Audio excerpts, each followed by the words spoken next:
শরণে শরণাগত হব, পরবর্তী জন্মে আমি ততটুকুই সুখ ভোগ করব। যতখানি জীবন আমি মায়ার সংসারকে ভালোবেসে দিব, এই জগৎকে ভালোবেসে দিব, ততখানি দুঃখই আমার পরবর্তী জন্মে ভোগ করতে হবে। এই জন্য শ্রীমদ্ ভগবত গীতায় বলছে যে আমার দুঃখের কারণও আমি, আমার সুখের কারণও আমি। কেউ আমায় সুখ দেয় না, কেউ আমায় দুঃখ দেয় না, কারণ সব কিছু আমার কৃতকর্মের ফল। এখন আমি ভালো করব না খারাপ করব, জগতের চতুর্দিকে ছড়ানো ছিটানো আছে বহু উপদেয় খাদ্য দ্রব্যাদি। এখন আমার বিচার করতে হবে আমি কোনটা গ্রহণ করব আর কোনটা গ্রহণ করব না, কোনটা আমার শরীরের সাথে শুট করবে আমি ততটুকুই নিব। এখন পেলাম আর খেলাম, পরে দেখ এর কষ্ট ভোগ কে করবে? অন্য কেউ, দাতা নাকি গ্রহীতা? কারণ আমাকেই ভোগ করতে হবে। কম খেলে যেমন ক্ষুধার তাড়না থাকে, বেশি খেলে আবার উদ্গমন তৈরি হতে পারে। তাই আসলে কি নেওয়া উচিত তাই তো জানি না। জগতের ক্ষুধা খেলে ক্ষুধা মিটে, জগতের খাদ্য দ্রব্যাদি গ্রহণ করলে ক্ষুধা মিটে যায়, একটা সময় শেষ হয়। কিন্তু পারমার্থিক খাদ্য, পারমার্থিক দ্রব্য যতই গ্রহণ করে ক্ষুধা মেটে না, আরো ক্ষুধা বাড়ে। কারণ যে ভগবানের পথে এগিয়েছে, সাধুগুরু ভক্ত বৈষ্ণব শরণে শরণাগত হয়ে ভগবানের পথের দিকে ধাবিত হয়েছে, সে জানে যে ওর মধ্যে কি অমৃত বিন্দু আছে, যার কারণে বারবার ছুটে যায়, বারবার খুঁজে বেড়ায়। সে শুধু একটি নির্দিষ্ট জায়গায় নয়, চতুর্দিকে খুঁজে বেড়ায়। কিন্তু আমরা জগতের মানুষরা হলো জীবিত থেকেও মৃত, সব বুঝি কিন্তু আসল জিনিসই বুঝি না। কত সুন্দর মহাজন দৃষ্টান্ত দিয়েছে দেখুন। 5 জন বন্ধু মিলে একদিন অভিনয় করতেছে। কিসের অভিনয়? অভিনয়টা হলে একজন মারা যাবে আর 4 জন কাঁধে করে তাকে হরিবল বলে বলে নিয়ে যাবে। পথে পথে এই মঞ্চস্থ করবে। তারা আবেগের বসে হোক, বিবেকে বর্জিতই হোক, বা মানুষের আনন্দ দানের জন্যই হোক, বা নিজেই আনন্দ পাওয়ার জন্যই হোক, একটি অভিনয় শুরু করেছে। 5 জনের মধ্যে কোনো একজন মৃত্যুর মতো পড়ে আছে, বাকি 4 জন তাকে কাঁধে করে নিয়ে হরিবল বলে বলে চলছে। চলতে চলতে একটি পথের মধ্যে গিয়ে দাঁড়ালেন, যেখানে 4টি রাস্তার মোড়, 4 দিকে যেতে হবে। নিমতলা শ্মশানঘাট, কেওড়াতলা শ্মশানঘাট। এখন এই 4 জন বন্ধু যারা নিয়ে যাবে, তারা চিনে না যে কোন শ্মশানে নিলে পরে ভালো হবে, কোন পথে যেতে হবে। এখন 4 জনে 4 দিকে টানাটানি শুরু করে দিলেন। এ বলছে এদিকে গেলে ভালো হবে, ও বলছে ওদিকে গেলে ভালো হবে, এখানে শর্টকাট পথ আছে, ওখানে পথ বেশি আছে। যিনি উপরে মরার মতো ভাব ধরে আছেন, উপর থেকে বলছেন রে ভাই, আমি তো জানি কোন পথে গেলে ভালো হয়, কিন্তু এখন যে আমি অভিনয় করছি মরার মতো, তাই চাইলেও আমি বলতে পারি না। মহাজন বলছে আমাদের স্বভাব হলো তদ্রূপ, আমরা মরার মতো অভিনয় করে আছি, সব জানি, সব বুঝি, কিন্তু বলতে পারি না।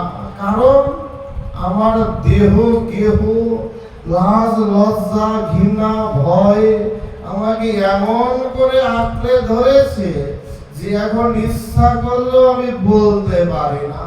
তাই বুঝি যে ভগবানের ভজন করা উচিত, কিন্তু আমার ভজন করলে কে কি বলবে রে ভাই? আজকে একটু তিলক করলে কে আমার সাধু বলে নিন্দা করবে ভাই? এই ভয়ে বলি না, এই ভয়ে যাই না। আঙিনায় যাব বা অন্য কোনো মঠ মন্দিরে যাব, এই কে বলবে সাধু হয়ে গেছে, তাই যাই না, তাই যাই না। তাহলে আমি মরার মতো আছি, বুঝি যেখানে গেলে আমি শান্তি পাবো, কিন্তু তবু আমি শান্তির পিছনে ছুটি না। তাহলে এই দুঃখ কে ভোগ করবে, আমি নাকি আমার বাকি চার বন্ধু?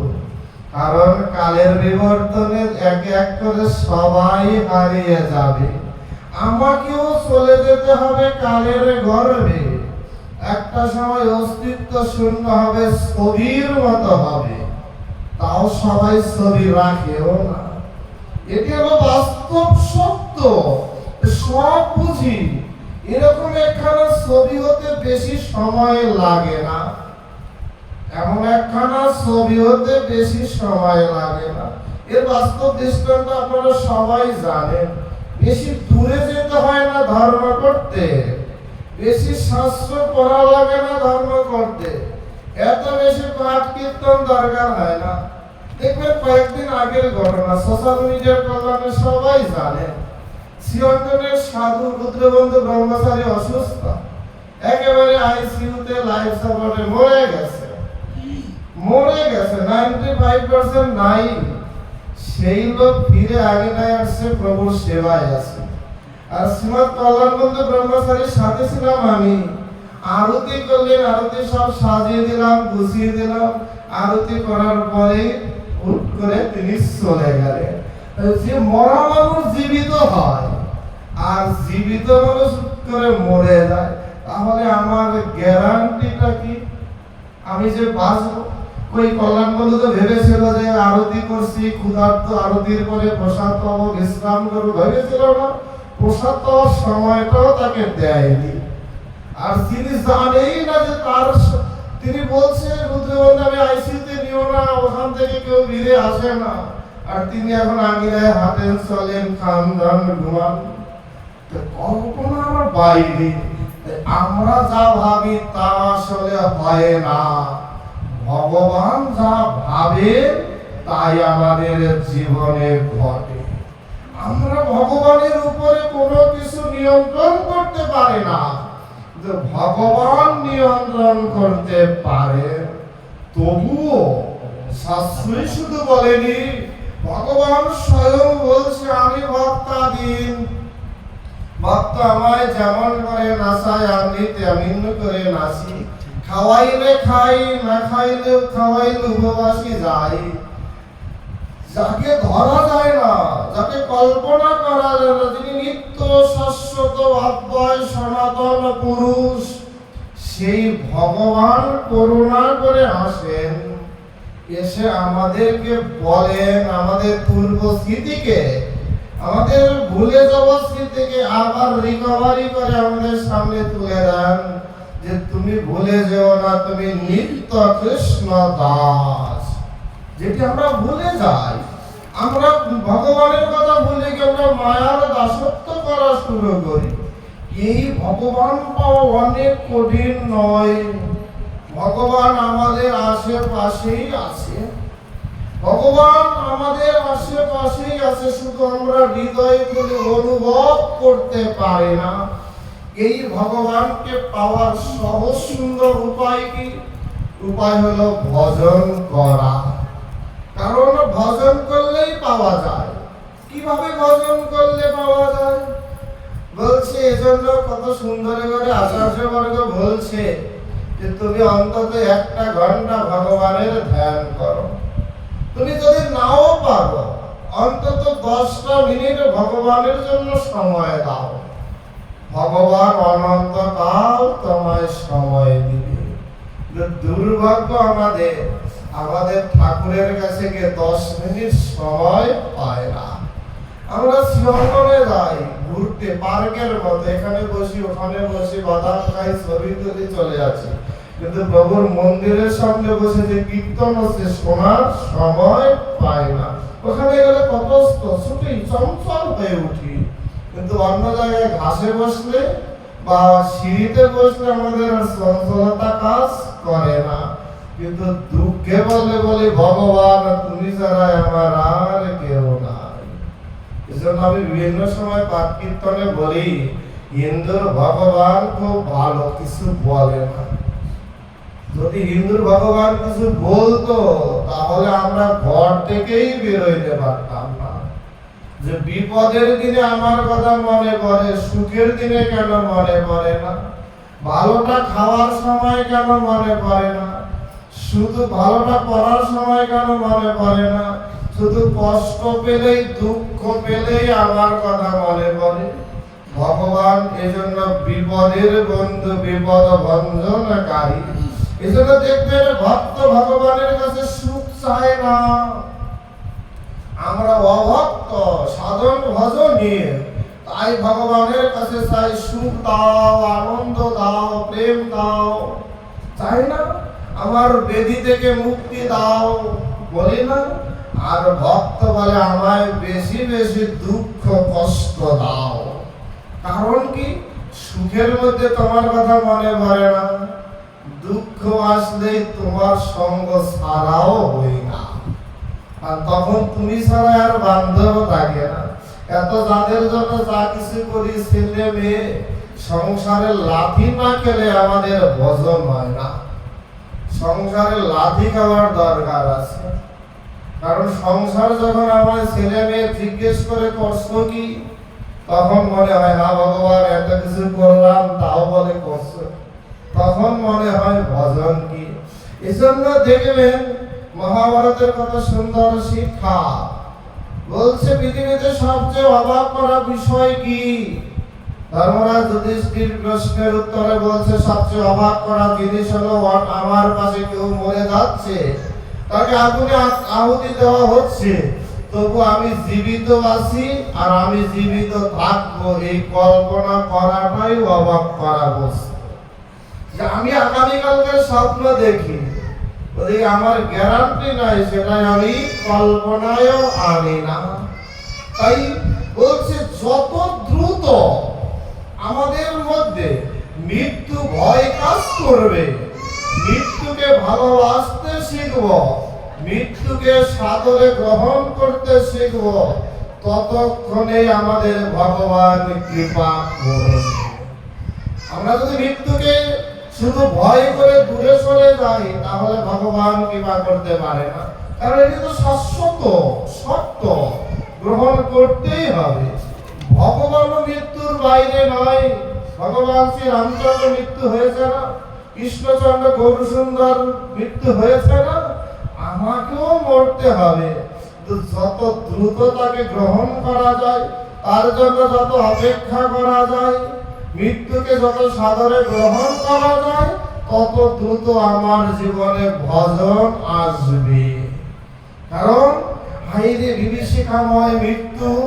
একটু আগেও যিনি ছিলেন, হাঁটলেন, চললেন, খাইলেন, আনন্দ করলেন, একটু পরে দেখা গেল তিনি আগুনে আহুতি দেওয়া হলো বা মাটিতে মৃত সমাধি করালো। এখন আর তার কোনো অস্তিত্ব নাই, এখন আর কোনো অস্তিত্ব নাই। অম্বিকাপুর শ্মশানে গিয়ে দেখবেন কে রাজা, কে প্রজা, কে ধনী, কে নির্ধন, কে রিক্সাওয়ালা, কে ভ্যানওয়ালা, কে মন্ত্রী, কে মিনিস্টার, তা নাই। সবার নিথর দেহ পড়ে আছে, পাশে কীর্তন করে কেউ, বা কেউ হরিনাম করতেছে, গীতা পাঠ করতেছে, তার কোনো আর আজ ভ্রুক্ষেপটি পর্যন্ত নাই। কারণ ওই একটা জায়গায় আমরা সবাই এক। এজন্য শাস্ত্র বলছে, কারণ এ পৃথিবীতে আসার পথ একটি আর যাওয়ার পথ একটি, ওখানে কোনো ভেরিয়েশন নাই। কারণ আমার আসতে হবে মাতৃ জঠরে, যেতে হবে দেহ থেকে আমায় প্রাণবায়ু ত্যাগ হলেই। অতএব যাওয়ার পথ একটি, আসার পথ একটি। ওখানে রাজা, প্রজা, মন্ত্রী, মিনিস্টারের কোনো পার্থক্য নাই। এখানে কোনো জাত নাই, ধর্ম, বর্ণ, গোত্র নাই। এখানে সবাই একাকার হয়ে যায়। কারণ ভগবান এক, ভগবান এক, জীবই এক। শুধু আমরা নিজেরা ভাগাভাগি মনে করি। কে ধল, কে কালো, কে সুন্দর, কে অসুন্দর, কে বিদ্যাবান, কে অবিদ্যাবান, কে জ্ঞানী, কে মূর্খ, কে কোন জাতের বিচার আমরা করি, ভগবান করে না। ভগবান কৃপা করতে কাউকে জাত দেখে না, যে ব্রাহ্মণকে কৃপা করবো শূদ্রকে করব না। এই বৈষম্য ভগবানের মধ্যে নাই, আমরা বৈষম্য তৈরি করি।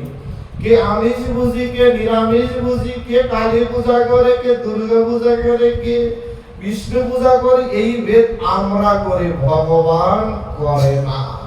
কারণ যদি কেউ ভজন করে, ভজন করলে তখন দেখা যায় ব্রহ্ম আর জীব এক হয়ে যায়, তখন আর ভেদ থাকে না। এজন্য বেদ পাঠে বলা আছে, বেদ পাঠে ভেদ থাকে না। দুর্ভাগ্য জাতি আমরা শুধু ভেদ করে সবার মধ্যে ভাগাভাগি তৈরি করে ভজনটাকেই সর্বনাশ করি। এজন্য আচার্য বলছে, ভজন করি, সাধন করি, ভগবানকে ভালোবাসি, কিন্তু ভজনের জন্য অভিমান না জন্মায়। যদি ভজনের মধ্যে বিন্দু মাত্র অভিমান জন্মায়, তাহলে ভজনের সর্বনাশ হয়ে যায়। কেমন অভিমান? আমি লক্ষ নাম জপ করি, আমি প্রতিদিন গীতা পাঠ করি, আমি প্রতিদিন প্রসাদ পাই, এই অভিমান যদি বিন্দু মাত্র ভক্তের জীবনে আসে, বলছে তাহলে ভজনের সর্বনাশ এসে দেখা দেয়।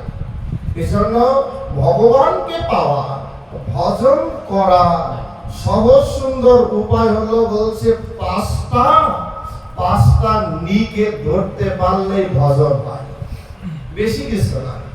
বলছে পাঁচটা নি, একটা দুইটা না, বলছে পাঁচটা নিকে ধরতে পারলেই ভজন সহজ হয়। কেমন? প্রথম নি হচ্ছে, বলছে নিঃসঙ্গতা। বলছে নিঃসঙ্গতা, আগে নিঃসঙ্গ হও। দেখবেন যে কোনো কারণে, যে কোনো উপায়ে মানুষ যখন একাকিত্ব ভোগ করে, তখনই তার মনে হয় যে আসলে জগতে কেউ আমার না। কারণ এই কষ্ট পেয়ে যখন মানুষ একা হয়, যে কোনো কারণে একাকিত্ব ভোগ করেন, অনেক সময় ভালো লাগে না। এ জগতে সব রোগের ওষুধ আছে, এই ভাল লাগে না রোগের ওষুধ আছে কি? ভাল লাগে না, এই যে ভাল লাগে না রোগের ওষুধ আছে। আপনাদের কাছে না দেখলো সাধুগুরু বৈষ্ণবের কাছে আছে। বলছে ভালো লাগে না, দেখো উপায় হলো হরিনাম গ্রহণ করা, তাহলেই ভালো লাগবে। বলছে নিঃসঙ্গতা, কারণ আরো ভগবান নিঃসঙ্গ করে দেয়। ভগবান হলো দুনিয়ার স্বার্থপর, ভগবান হলো দুনিয়ার স্বার্থপর। কারণ ভগবান ভক্তকে ভালোবাসে। এই ভক্ত যখন ভগবানকে ভালোবাসে রেখে অন্যকে ভালোবাসে, তখন ভগবানের সহ্য হয় না। এটি চরমতম কথা, শুনতে খারাপ লাগতে পারে, কিন্তু চরম এবং পরমতম কথা। ভগবান স্বার্থপর, কারণ আমরা যেমন স্বার্থপর, শয়তানের সাথে শয়তানি না করলে চলে। ভালো মানুষের সাথে ভালো ব্যবহার করা যায়, সবার সাথে ভালো ব্যবহার করলে সবাই ভালোভাবে নিতে পারে। যে যেমন তাকে তেমনটা দিতে হয়। আমি যেমন স্বার্থপরতা করি ভগবানের সাথে, ভগবানকে ভুলে যাই, ভগবানের কথা আদর্শ শিক্ষা ভুলে যাই। আমি মায়ার মুক্ত জগতেকে ভালোবাসি, যা আমার ভালোবাসার দরকার ছিল না। এই যে যার জন্য আজকের অনুষ্ঠান, সে বলছেন এই বাড়িটা আমার, ঘরটা আমার, কাপড়টা আমার, বলছে না। তিনি যে মরে গেছেন, তার বাড়িটাও কি মরে গেছে? তার কাপড়গুলো কি সব পুড়িয়ে দিচ্ছেন, সেগুলো ব্যবহার করেন না? তার টাকা পয়সা কি সব আগুনে দিয়ে দিচ্ছেন, রয়ে গেছে না? এর থেকেও আমরা শিখি না যে আমরা ছবি হতে বেশিক্ষণ লাগে না, টাকা পয়সার ভাগ হয়, কিন্তু মৃত্যুর কোনো ভাগ হয় না। সেখানে কেউ সাথী হয় না। এমনি সময় বাজারে গেলে বলে আমি যাব না, মন্দিরে গেলে বলে একা একা যেতে ভালো লাগে না, চলো তুমি আমার সাথে। কিন্তু মৃত্যুর দিন কি বলে গেছে যে তুমি আমার সাথে চলো, ওখানে গেলে ভালো লাগবে না। এজন্য বলছি নিঃসঙ্গতা চাই। কারণ ভগবান স্বার্থপর কেন? বলছে ভক্তের হৃদয়ে সতত বিশ্রাম।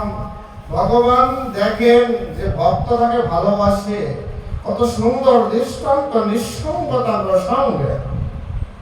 নারদ মুনি আর ভগবান শ্রীহরি নারায়ণ একদিন বৈকুণ্ঠ ছেড়ে জগৎ মাঝারে এসে পরিক্রমায় হঠাৎ করে দেখলে এক বাড়ির সামনে দিয়ে যাওয়ার সময় দেখলেন একজন গরিব মানুষের একটি গাভী আছে।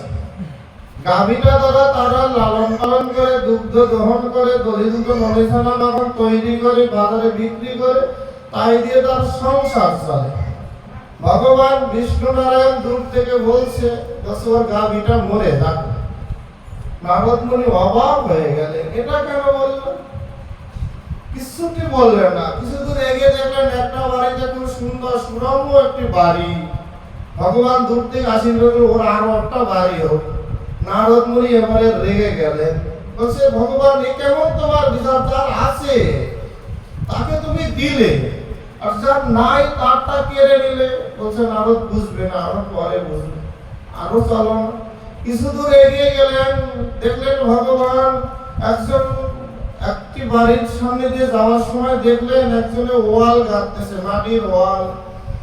ভগবান দূর থেকে বলছেন মাটির ওয়ালটা পড়ে যাক। নারদ মুনি খুব রেগে গেলেন, ভগবান তোমার সাথে আর এক পাও হাঁটা যাবে না, তোমার বিচারও ভালো না। ওর ওয়ালটা মাত্র মাটি দিয়ে গাঁথতেছে, তুমি বললে পড়ে যাক, এ কেন বিচার? ভগবান বলছে তুমি তাহলে আর আমার সাথে থাকবে না, তাহলে শোনো। বলছে আমি ওর ওয়ালটা কেন পড়ে যেতে বলছি? ও দরিদ্র, ওয়ালটার নিচের মাটির মধ্যেই একটা সোনার হাড়ি আছে, স্বর্ণ মুদ্রা আছে। যদি ওয়ালটা না ভাঙে তাহলে খুঁজে পাবে না। এজন্য আমি ওই আশীর্বাদ করছি তাতে ওয়ালটা পড়ে গেলে অন্তত ওই হাড়িটা পেতে পারি। তাহলে আবার শুধু তুমি কুআশীর্বাদটা দেখলে, ভালোটা তো দেখলে না। বলছে আমি অর্থবিত্ত যার আছে তাকে আরো বাড়ি থাকতে বললাম, কারণ কি জানো? ও জগতের মোহে আবদ্ধ আছে, আমার ভজন করে না। ও আরো মহাচ্ছন্ন হোক, তাতে আমার কাছ থেকে আরো দূরে যেতে পারে। বলছে যার গাভী ছিল তাকে গাভীটা মারা যেতে কেন বললাম? কারণ ও আমার ভজন করে, গাভীটা মারা গেল আরো বেশি করে আমায় ডাকবে, আমার কাছাকাছি আসবে, কারণ আমার সে গাভীটাকে এখন বেশি ভালোবাসা শুরু করছে। অন্তত গাভীটা মরলেও অন্তত আমায় আরো বেশি কাছে চলে আসবে। তাই বলছে ভগবান কেড়ে নেয় কিন্তু ছেড়ে দেয় না। ভগবান সবকিছু কেড়ে নিতে পারে, তাই বলে তার সঙ্গ ছাড়া, চরণ ছাড়া করেন না। এজন্য নিঃসঙ্গতা চাই, কারণ নিঃসঙ্গ হলেই আমাদের পূর্ব স্মৃতি একজনের কথাই বারবার মনে পড়েন, তিনি হলেন শ্রী ভগবান। এটি হলো ভজনের প্রথম নীতি, যার দ্বারা আমরা ভগবানের সঙ্গ পেতে পারি। বলছে দ্বিতীয়টা কি? দ্বিতীয় হলো নির্জলতা।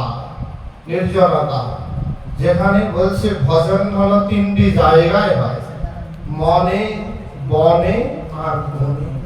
নির্জন স্থানে বসলেই আমাদের নিরিবিলি সুন্দরভাবে ভগবানের কথা মনে পড়তে পারে, ভগবানের শরণাপন্ন হতে পারে। এই জন্য নির্জনতা চাই। একাকিত্বের মধ্যে একটি কবি দেখবেন কত সুন্দর ভজন প্রণালী আচার্য বলছে, ঘরের মধ্যে লাইটটা বন্ধ করুন, তারপরে বসে থাকুন একা একা, একবারে নিরিবিলি ছাড়েন। আপনি যদি রবীন্দ্রসঙ্গীত শুনেন তখন দেখবেন প্রত্যেকটি শব্দ আপনার হৃদয়ে গেঁথে যাবে।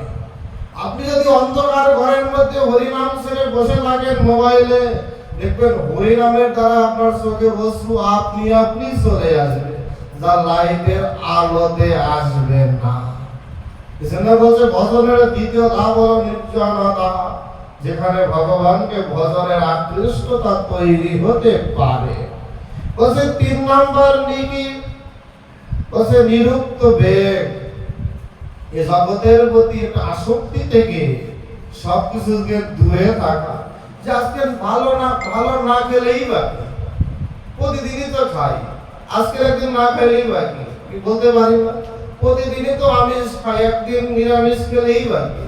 এই অমাবস্যা, পূর্ণিমা, একাদশী, দ্বাদশী, এই ব্রত ওই ব্রত, পূজার দিন, এটা না খেলেই বাকি হয়। এই যে একটু একটু করে একটু ত্যাগ তৈরি করা, এই একটু একটু ত্যাগের দ্বারাই ভগবানের প্রতি ভজন তৈরি হতে পারে। কারণ কত সুন্দর করে প্রভু সুন্দর বলছে, ত্যাগেই সুখ, বৈরাগ্যই ভাগ্য। আমরা ত্যাগ করতে শিখি না, তাহলে প্রাপ্তি যোগ হবে কিভাবে? আমি ছাত্র, ঠিকমতো পড়াশোনা করি না, মোবাইল টিপতেছি, সিনেমা দেখতেছি, বন্ধুদের সাথে ঘুরে বেড়াচ্ছি, আমি ভোগ করতেছি, কিন্তু এই সময়টা আমার পড়াশোনা করার সময়।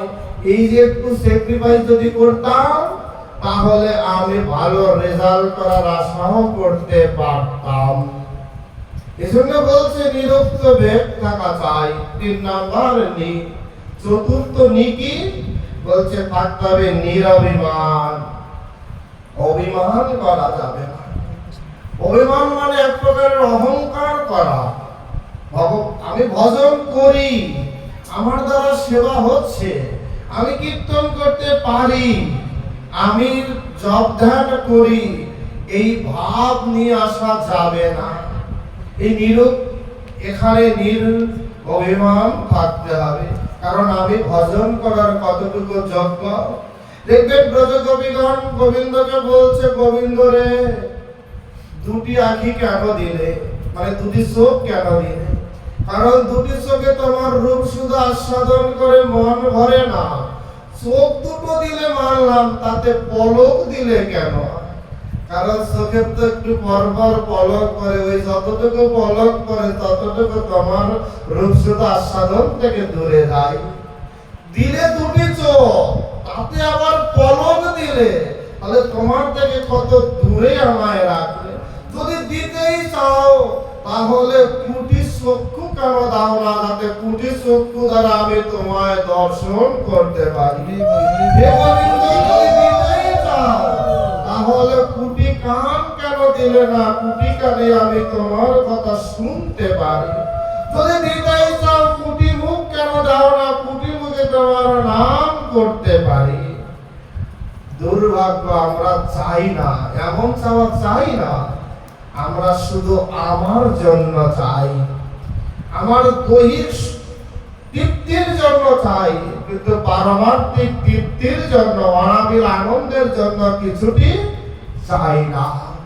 কারণ হৃদয়ের ক্ষুধা মিটবে যদি ভজন থাকে, ভগবানের সাথে সম্পর্ক বোধ থাকে, নতুবা হৃদয়ের তৃপ্তি, আনন্দ, সুখ পাওয়া যাবে না। এজন্য বলছে পঞ্চম আনন্দ পাওয়ার, সুখ পাওয়ার, ভজন করার পঞ্চম নি হলো সে নিরপরাধী হওয়া। অপরাধী থাকা যাবে না। বৈষ্ণব অপরাধ, ধাম অপরাধ, সেবা অপরাধ, নাম অপরাধ। অপরাধ শূন্য হইয়া কৃষ্ণ ভজে, কৃষ্ণ নামেই তার প্রেম অঙ্কুর ঘটে।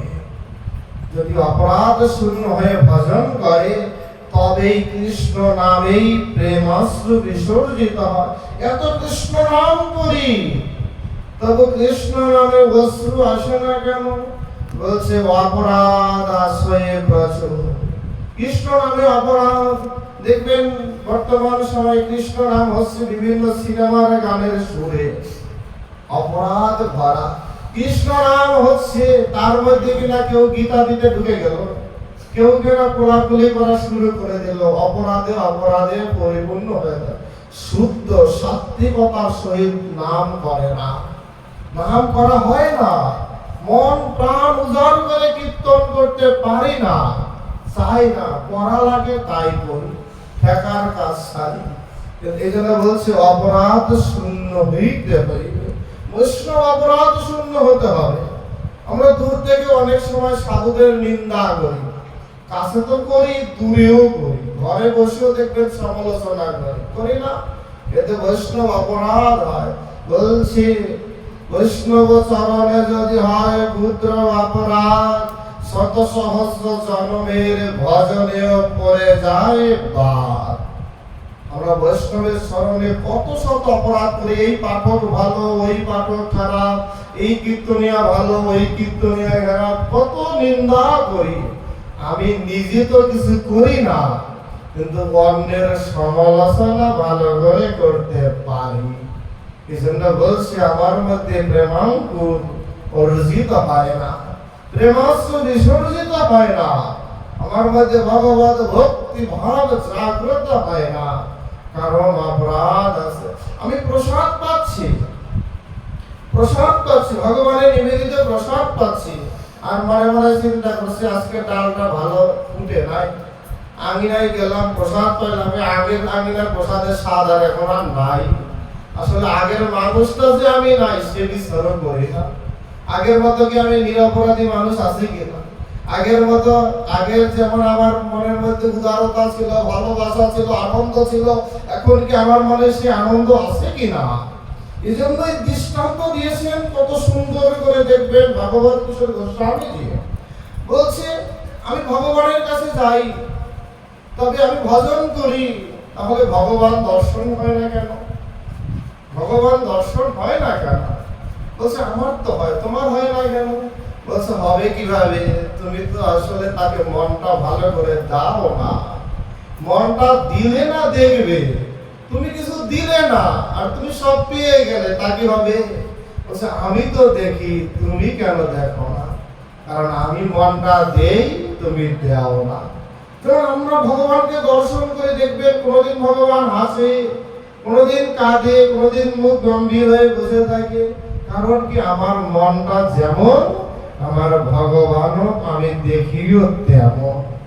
আমার মনের ভাব মতো আমি দেখি, ভগবান আমার মন বুঝে, কারণ তিনি তো ভক্তাধীন, তিনি তার দৃষ্টান্ত আমার হৃদয়, আমার হৃদয়ের সব হৃদয়ের মতো করে আমার সামনে প্রকাশিত হয়। এজন্য বৃন্দাসখী শ্রীমতী রাধারানীকে বলছে, তিনি যেমন মধুরানা, তিনি আবার দয়াল না তত বটে, আমাদের হৃদয় না তত বটে। অতএব তিনি মধুরায়ও যেমন থাকে, আমাদের হৃদয়ও তো থাকে। অতএব হৃদয় ছাড়া নয়। তাই আসলে একটু হৃদয়নাথের কথা শুনি, মধুরা বৃন্দাবনে প্রবেশ করে, তাহলে বুঝবো হৃদয়নাথ বা মধুরানাথ বৃন্দাবনে কি করছে, যার দ্বারা আমরা আনন্দ পেতে পারি। যাবেন বৃন্দাবন?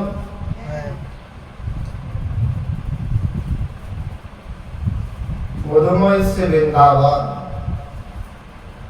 কৃষ্ণহারা বৃন্দাবনে সবকিছুই যেন জীবিত থেকে মৃত, সব আছে, দেহ আছে কিন্তু প্রাণ নাই। প্রাণ তো গোবিন্দ, গোবিন্দ চলে গেছেন মধুরায়। কৃষ্ণহারা শ্রীমতী রাধারানী একেবারেই পড়ে গেছেন, যে কোনো সময় মরে যাবে। পাগলেরই উন্মাদেরই উন্মাদের মতো ছুটে বেড়ায় এদিকে সেদিকে, খাওয়া নাই, নাওয়া নাই, ঘুম নাই, কোনো কিছু নাই। দেহ আছে কিন্তু প্রাণ শক্তি নাই, চলক শক্তি নাই। তবুও মাঝে মধ্যে সবিগণ যখন কৃষ্ণ নাম করে, কৃষ্ণ নামে মরা দেহে প্রাণ ফিরে আসে। কৃষ্ণ নাই তাতে কি, কৃষ্ণ নাম তো আছে। সবিগণ নাম করলেই রাধারানীর মধ্যে প্রাণ ফিরে আসে, আর প্রাণ ফিরে আসলে উন্মাদের মতো ছুটে বেড়ায়, এদিকে সেদিকে দৌড়াদৌড়ি করে, এই বুঝি কৃষ্ণ গোবিন্দ, এদিকে এভাবে ছুটতেছে। ছুটতে ছুটতে একটি কদম্ব বৃক্ষকে জড়িয়ে ধরে কৃষ্ণ মনে করে জড়িয়ে ধরেছে, কারণ কৃষ্ণ কারো তামাল গাছকে জড়িয়ে ধরে বলছি তোমার কৃষ্ণ গোবিন্দ। কিন্তু পরক্ষণে যখন শক্ত অনুভব করলেন, বৃন্দাসখীকে বলছে, বৃন্দা আমার হৃদয়টা ভজনহীন, গোবিন্দের প্রতি প্রেমহীন, ভালোবাসাহীন, তাই আমি তো গোবিন্দ ধরলাম, কিন্তু গোবিন্দ আমার বৃক্ষ হয়ে গেল, আমায় কৃপা করলো না, কারণ আমার হৃদয়টা গোবিন্দ ভক্তি প্রেমবিহীন, শক্ত কঠিন দেখো কঠিন হয়ে গেছে। তাই আমার হৃদয়নাথ আমার হৃদয় থেকে বহু দূরে মধুরায় চলে গেছে। বৃন্দাসখী তাকে অনেক করে বিভিন্ন প্রবোধ বাক্য দিয়ে বোঝানোর চেষ্টা করছে, কিন্তু কোনো কথা শুনে না।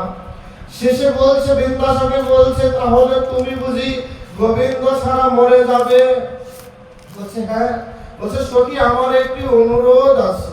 রাধারানী বলছে, বৃন্দারে আমার একটি শেষ অনুরোধ আছে। কি অনুরোধ? বলছে যদি দেহ থেকে প্রাণ চলে যায়, দেহ থেকে যদি প্রাণ চলে যায়, তাহলে এই দেহটা পুরিও না। বলছে কেন? বলছে এই দেহটা কৃষ্ণ স্পর্শ সুখে আছে, এই দেহটা মন প্রাণ সব কৃষ্ণ চরণে সমর্পিত হয়েছে, দেহটা কৃষ্ণ স্পর্শিত, অতএব কৃষ্ণ চরণে সমর্পিত। অতএব যদি দেহটা পড়াও, তাহলে কৃষ্ণ অঙ্গে আঘাত লাগবে, কৃষ্ণ অঙ্গে আঘাত লাগবে। অতএব দেহটা পড়াইবে না। বলছে তাহলে কি করে? বলছে সখী রে, এই দেহটা যমুনার জলে ভাসিয়ে দিবে না, এই দেহটা যমুনার জলে ভাসিয়ে দিবে না। কারণ যমুনার ওপারে মথুরায় গোবিন্দ চন্দ্র মথুরা নাথ হয়ে আছে। যদি এই দেহ থেকে প্রাণ যায়, সেই দেহটা যদি জলে ভাসিয়ে দাও, তাহলে এই জলগুলো সব মথুরার দিকে ভাসতে ভাসতে যাবে। তাহলে আমার মরা দেহ দেখিয়ে মথুরাবাসী গোবিন্দের নিন্দা করবে। আমি মরে গেলেও যেন গোবিন্দের নামে নিন্দা না হয়। কি গভীর ভালোবাসা! এই ভালোবাসা জগতে পাওয়া যাবে কি?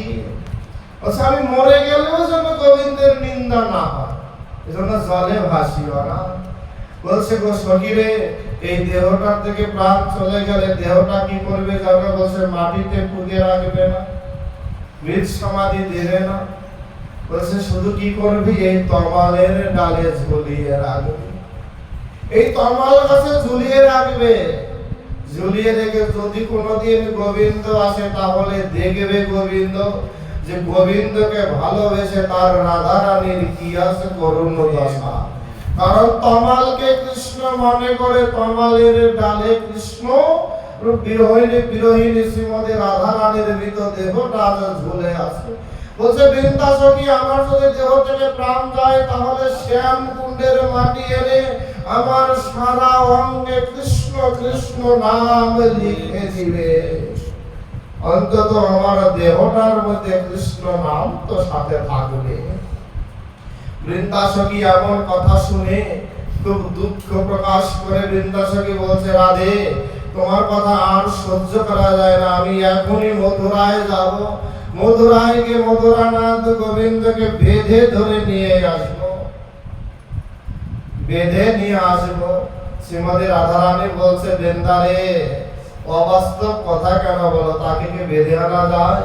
যদি তুমি আমার গোবিন্দের কাছে যাও, তাকে বেঁধে আনো, তাহলে আমার গোবিন্দের অঙ্গে আঘাত লাগবে। এই আঘাত আমি সহ্য করতে পারবো না। কারণ রাধা কৃষ্ণ দুই আত্মা এক দেহ ধরি, অনন্য বিলাস রস আস্বাদন করি। বলছে যা কৃষ্ণ তাই তো রাধা। অতএব কৃষ্ণ অঙ্গে আঘাত দিলে রাধা অঙ্গে সেই আঘাত যে পরিস্ফুটিত হবে। অতএব গোবিন্দ অঙ্গে আঘাত দিতে পারো না। বৃন্দাসখী বলছে, তাহলে আমি তাকে ডেকে নিয়ে আসি। রাধারানী মৃদু এসে বলছে, রে রাধা, আমার জীবন দেহ থেকে প্রাণ যায়, তাও তোমার কথা শুনে হাসি পায়। তাকে কি ডাকলেই পাওয়া যায়? আমি কত শত ডাকি, তাও তো তাকে পাই না, তাও তো তাকে পাই না। বলছে না, আমি তবু যাব, তোমার কথা শুনবো না। বৃন্দা বলছে দৃঢ়তার সহিত, আমি তোমার কথা শুনবো না, মানবো না, আমি মথুরায় যাব, গোবিন্দকে সংবাদ দিবই দিব। শ্রীমতী রাধারানীর আদেশ নিয়ে বৃন্দাসখী মথুরায় চলছেন।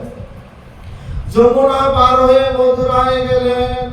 মথুরার রাস্তাঘাটে সবাইকে জনে জনে জিজ্ঞেস করছে, এই তোমরা গোবিন্দ কোথায় বলতে পারো? বৃন্দাবনবাসী গোবিন্দকে চিনে, কিন্তু মথুরাবাসী তো চিনে না।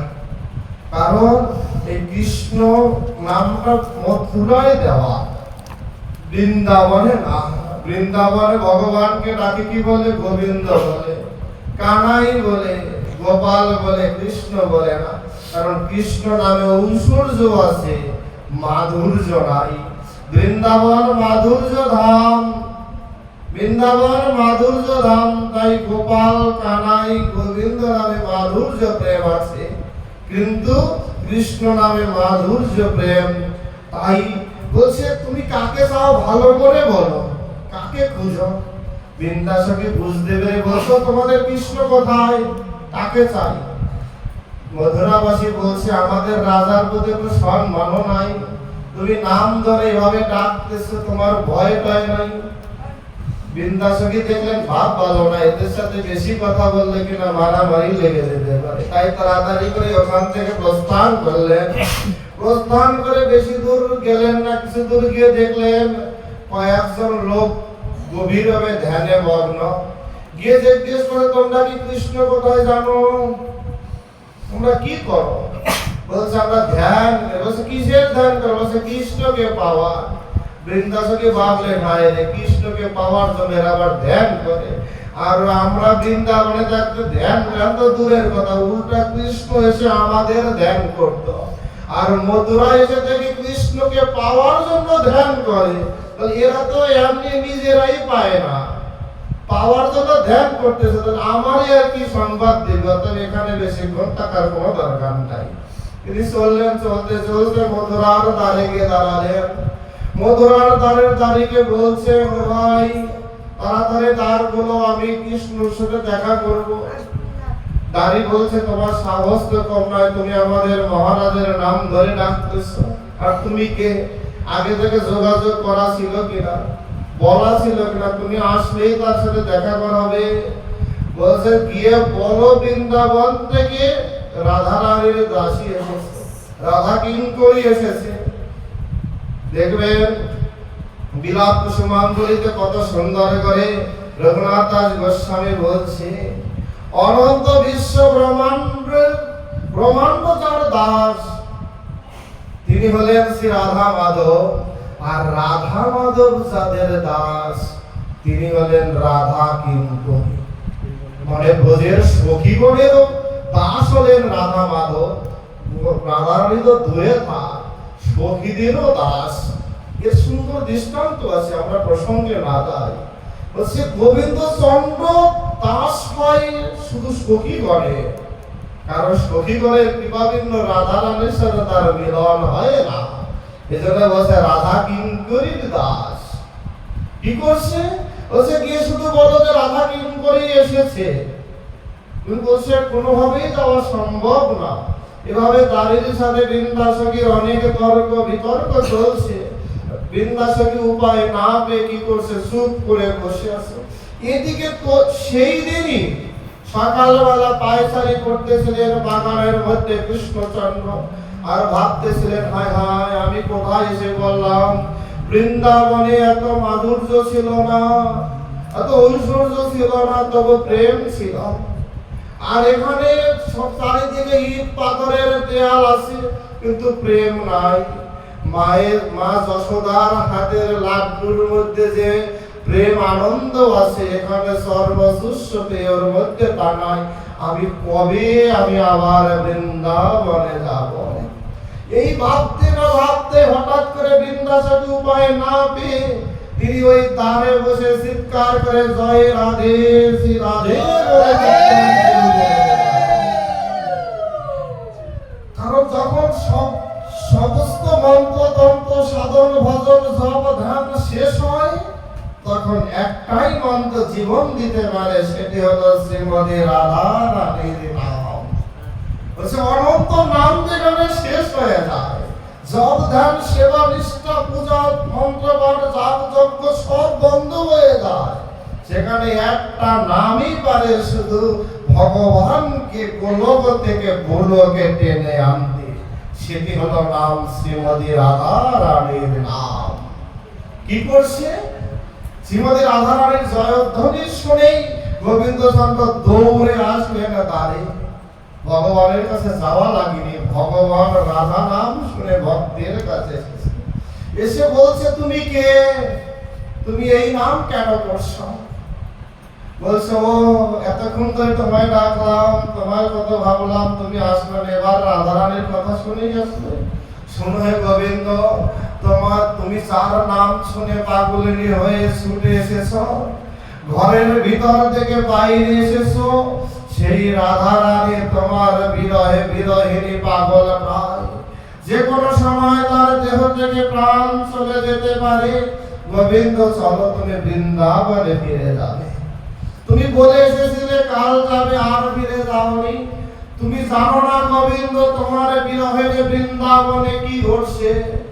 গোবিন্দ চন্দ্রকে উদ্দেশ্য করে বৃন্দাসকে বলছে, গোবিন্দ জানো, তুমি আসার পর থেকে দেব বর্ষাদি আর ঘাস সেবা নেয় না। তারা সবাই ঊর্ধ্ব মুখে তাকিয়ে আছে, হাম্বা হাম্বা রবার করে না। বলছে বৃন্দাবনের বৃক্ষলতা দিয়ে আর নড়ে না, তারা শুধু ঊর্ধ্ব মুখে তাকিয়ে আছে, কবে গোবিন্দ তুমি ফিরে আসবে। বৃন্দাবনের কাবিগণ শুধু যমুনার তীরে এসে জল পান করে না, শুধু মথুরার দিকে ভেল ভেল করে তাকিয়ে থাকে।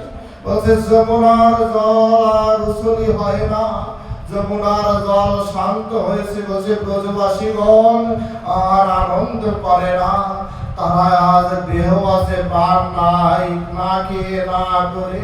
বলছে আরো কি বলে, শুনো গোবিন্দ, বৃন্দাবনের শ্রীমৎ যশোদা মা তোমার বিরহে বিরহিনী হয়ে কাঁদতে কাঁদতে চোখে আজ অন্ধ হয়ে গেছে, মায়ার ঘরের বাইরে বের হয় না। নন্দ মহারাজ কারো সাথে কথা বলে না, ব্রজের সখাগণ আর গোসাবনে যায় না, সখীগণ আর গৃহবন্ধের থেকে আর বাইরে বের হয় না, কেউ কারো সাথে কথাটা পর্যন্ত বলে না। শ্রীমতী রাধারানী শুধু গোবিন্দ গোবিন্দ বলতে বলতে কাঁদতে কাঁদতে আজ নিথর দেহটা যেন ভূমিতে ধুলায় প্রসারিত হয়, আর চলৎ শক্তি পায় না। হে গোবিন্দ, বৃন্দাবনের ধূলিকণা আর বাতাসে উড়ে না, তারা যেন সব যমুনার জলে উড়ে এসে বিসর্জন দেয় গোবিন্দ গোবিন্দ বলতে বলতে।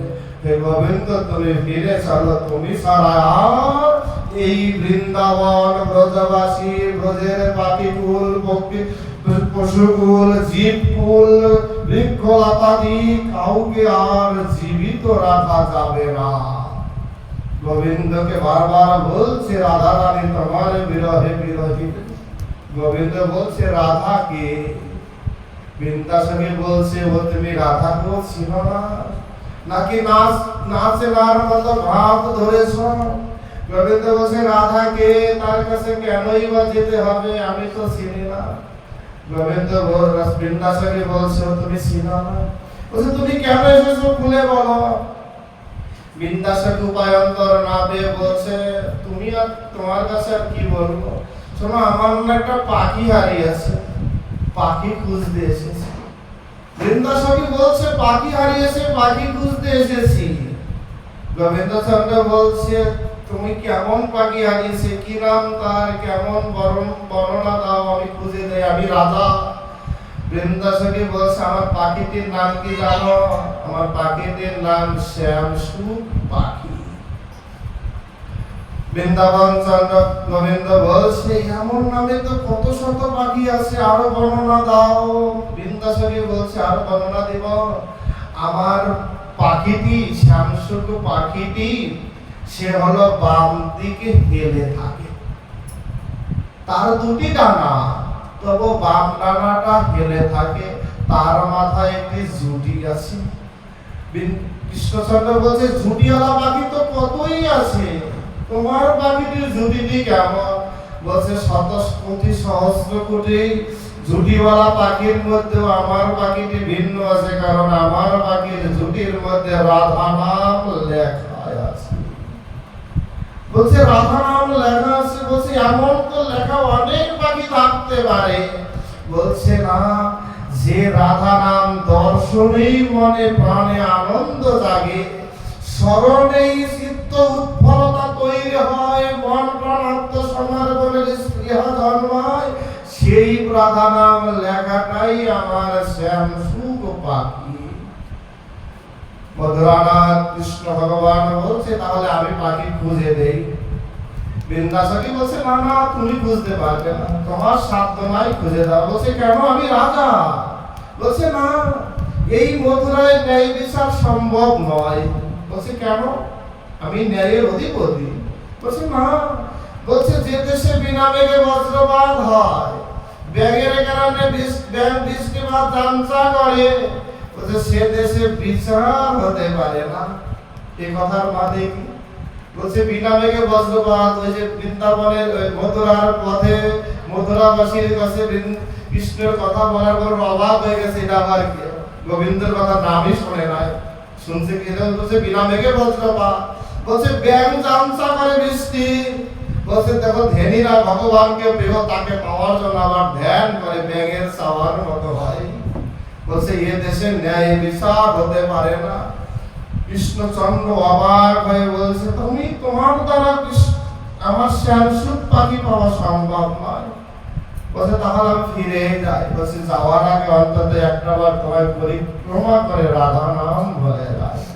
যখনই বৃন্দাসখী কৃষ্ণ গোবিন্দকে ঘুরে ঘুরে রাধা নাম করতে লাগলেন, রাধা নাম শুনে গোবিন্দ চন্দ্র বৃন্দাসখীর চরণ ধরে বলছে বৃন্দা, তুমি কি মনে করো আমি বৃন্দাবন সারা বৃন্দাবন না পরিত্যাজ্যং পাতলে বেরং না গচ্ছামি, আমি যে প্রতিশ্রুতিবদ্ধ আমি বৃন্দাবন ছেড়ে যাইব না, তুমি কেন মনে করলে আমি বৃন্দাবন ছাড়া? ওরে বৃন্দাসখী, আমি বৃন্দাবন থেকে আসার সময় আমি আমার বাসিখানা বৃন্দাবনে রেখে এসেছি। আমিও যে আমার বাসি, আমি যে নামে খত দিয়ে এসেছি, সে খত রেখে এসেছি, নিয়ে আসিনি। বলছে আমি তো আর আগের মতো বাঁশি বাজাই না, আমি তো আর সখী পিছনে ছুটে বেড়াই না, গোচারণ ভূমিতে যাই না, বৃন্দাবনের প্রত্যেকটি বস্তুর মধ্যে আমি নুয়ে আছি। ওরে সখীগণ, তোমরা যখন বৃন্দাবনের পথে হেঁটে বেড়াও, তখন আমি ধুলির মধ্যে অবস্থান করে তোমাদের চরণ ধুলি আমি আমার শিরে ধারণ করি। তোমরা যখন বনপথে ঘুরে বেড়াও, তবে বৃক্ষ লতাদির মধ্যে অবস্থান করে তোমাদের গায়ে এলিয়ে পড়ি। তোমরা যখন যমুনার তীরে আসো, আমি যমুনার জল হয়ে তোমাদের চরণ ধুয়ে দেই। বলছে আমি তো বৃন্দাবন ছাড়া না। যখনই মনে করো আমার কথা, হৃদয় আকাশে আমি উদিত হই, তোমরা কেন দেখো না? আমি শুধু মথুরা নাতি নই, আমি যে তোমাদের হৃদয় না তো বটে। এই ভগবানকে শুধু মথুরা বৃন্দাবন দ্বারকা পুরীতেই নয়, আমাদের হৃদয়ে পাওয়া যাবে। আর হৃদয়ে পেতে গেলেই বলছে নিঃসঙ্গতা তৈরি করতে হবে, তাহলে হৃদয়ের সাথে আমাদের কথা হবে। নির্জনে একান্তে থাকলে আমার হৃদয়ের বিবেক বোধ চেতনা শক্তির সাথে আমার ভজন হবে। বলছে আমার নির্লিপ্ততা থাকলে, জগতের মধ্যে নির্লিপ্ত হলে আমি ভগবানের সাথে একান্তে বিহার করতে পারবো। আমি নিরাভিমানী হলেই আমি ভগবানের সান্নিধ্য পাবো। আমি ভগবানের ভজনে আকৃষ্টতা তৈরি হবে। তাই ভাগবতী আলোচনা বিশ্রাম করি। বিশ্রামের আগে শুধু বলি, আসুন সবাই আমরা ভগবানের ভজন করি, ভগবানকে ভালোবাসি। কারণ জীবনের অনেক বেলা চলে গেল, সময় আমার জন্য থেমে নেই, সে তার ইচ্ছে মতো চলে যাচ্ছে। আমি শুধু থেমে আছি আজ না কাল, কাল না পরশু বলে। কিন্তু কালান্তরে আমাকে ছবি হতে হবে, আমাকে পৃথিবী থেকে চলে যেতে হবে। কিন্তু চলে যাওয়াটা যেন আনন্দময় প্রেমময় হয়ে ওঠে, এই প্রার্থনা রেখে আজকের আলোচনা এখানে বিশ্রাম করি। সবাই ভালো থাকবেন, আনন্দে থাকবেন। জয় জয় শ্রী রাধা কৃষ্ণ নিতাই গৌর, প্রভু জগৎ বন্ধু পেতে প্রেমানন্দে হরিবল, শ্রী গুরু পেতে প্রেমানন্দে হরিবল, শ্রীমদ ভাগবতের রসশাস্ত্র পেতে প্রেমানন্দে হরিবল। ওম শান্তি শান্তি শান্তি। सर्वे सत्ता सुखी भवन्तु। जय जगद्गुरु।